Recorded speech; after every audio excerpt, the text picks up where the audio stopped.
মাননীয় সদস্য, আপনি দয়া করে একটু বসুন, আমি এটা শেষ করি, তারপর আবার আসব। ধন্যবাদ আপনাকে। মাননীয় আইনমন্ত্রী মহোদয়।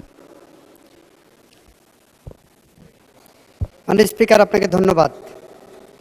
আমি মোহাম্মদ আসাদুজ্জামান, মন্ত্রী, আইন, বিচার ও সংসদ বিষয়ক মন্ত্রণালয়। নির্বাচন কমিশন সচিবালয় আইন 2009-এর অধিকতর সংশোধন কল্পে আনিত একটি বিল, নির্বাচন কমিশন সচিবালয় সংশোধন বিল 2026 এই মহান সংসদে উত্থাপনের জন্য অনুমতি প্রার্থনা করছি। মাননীয় মন্ত্রী, আপনি বিলটি উত্থাপন করুন। মাননীয় স্পিকার, আপনাকে ধন্যবাদ। মাননীয় স্পিকার, আমি মোহাম্মদ আসাদুজ্জামান, মন্ত্রী, আইন, বিচার ও সংসদ বিষয়ক মন্ত্রণালয়। নির্বাচন কমিশন সচিবালয় আইন 2009-এর অধিকতর সংশোধন কল্পে আনিত একটি বিল, নির্বাচন কমিশন সচিবালয় সংশোধন বিল 2026 এই মহান সংসদে উত্থাপন করলাম।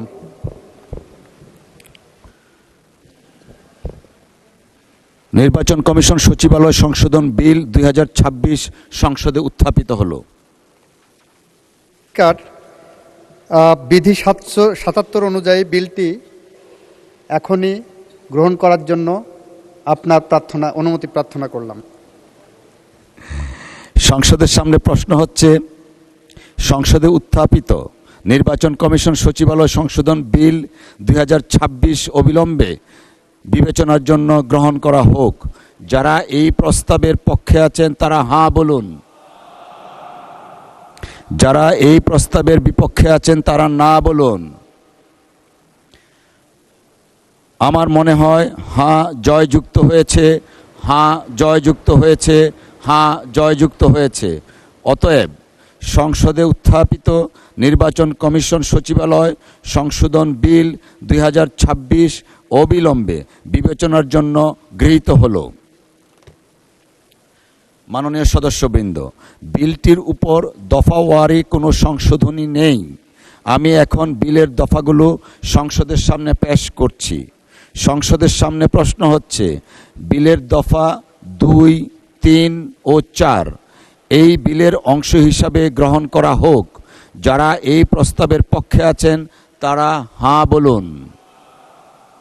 যারা এই প্রস্তাবের বিপক্ষে আছেন তারা না বলুন। আমার মনে হয় হাঁ জয়যুক্ত হয়েছে, হাঁ জয়যুক্ত হয়েছে, হাঁ জয়যুক্ত হয়েছে। অতএব বিলের দফা 2, 3 ও 4 এই বিলের অংশ হিসাবে গৃহীত হলো।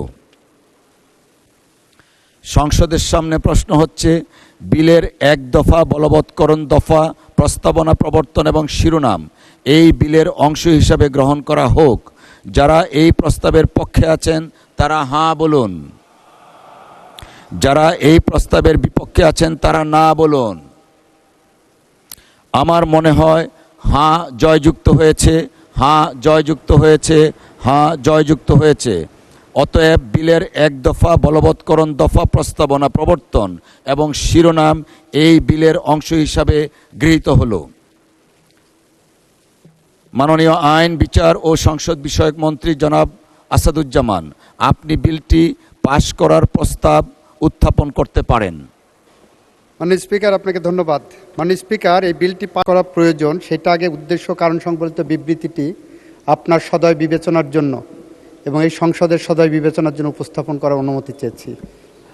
সংসদের সামনে প্রশ্ন, নির্বাচন কমিশনের বিলটি পড়ে শোনাতে চান? অবজেক্টিভটা পড়ে শোনাতে চাই। জি। মাননীয় স্পিকার, নির্বাচন কমিশনের প্রশাসনিক কাঠামোর স্বাধীনতা ও স্বচ্ছতা নিশ্চিত করার লক্ষ্যে নির্বাচন ব্যবস্থা সংস্কার কমিশনের সুপারিশের আলোকে নির্বাচন কমিশন সার্ভিস প্রতিষ্ঠা এবং নির্বাচন কমিশন সচিবালয়ের কার্যাবলী অধিকতর সুনির্দিষ্ট করে জবাবদিহিতা ও কার্যকারিতা নিশ্চিত করার লক্ষ্যে নির্বাচন কমিশন সচিবালয় আইন 2009 সংশোধন করার নিমিত্তে নির্বাচন কমিশন সচিবালয় সংশোধন অধ্যাদেশ 2025 প্রণয়ন ও জারি করা হয়। সংবিধানের 93 অনুচ্ছেদের দফা 2-এর বিধান অনুযায়ী 12 মার্চ 2026 তারিখে অনুষ্ঠিত ত্রয়োদশ জাতীয় সংসদের প্রথম অধিবেশনের প্রথম বৈঠকে উক্ত অধ্যাদেশটি উপস্থাপন করা হয়। উক্ত অধ্যাদেশটি ধারাবাহিকতা রক্ষার্থে সংবিধানের 93 অনুচ্ছেদের দফা 2-এর বিধান অনুযায়ী ত্রয়োদশ জাতীয় সংসদের প্রথম অধিবেশনের প্রথম বৈঠক হতে 30 দিনের মধ্যে সংসদে বিল আকারে উপস্থাপন পূর্বক পাশ করাতে হবে। প্রস্তাবিত বিলটি আইনে পরিণত করা হলে নির্বাচন কমিশনের প্রশাসনিক কাঠামোর স্বাধীনতা ও স্বচ্ছতা নিশ্চিত করা হবে। মাননীয় স্পিকার, সে কারণে আমি মোহাম্মদ আসাদুজ্জামান, মন্ত্রী, আইন, বিচার ও সংসদ বিষয়ক মন্ত্রণালয়, নির্বাচন কমিশন সচিবালয় আইন 2009-এর অধিকতর সংশোধনকল্পে আনিত বিলটি নির্বাচন কমিশন সচিবালয় সংশোধন বিল 2026 পাশ করা হোক। ধন্যবাদ মাননীয় মন্ত্রী।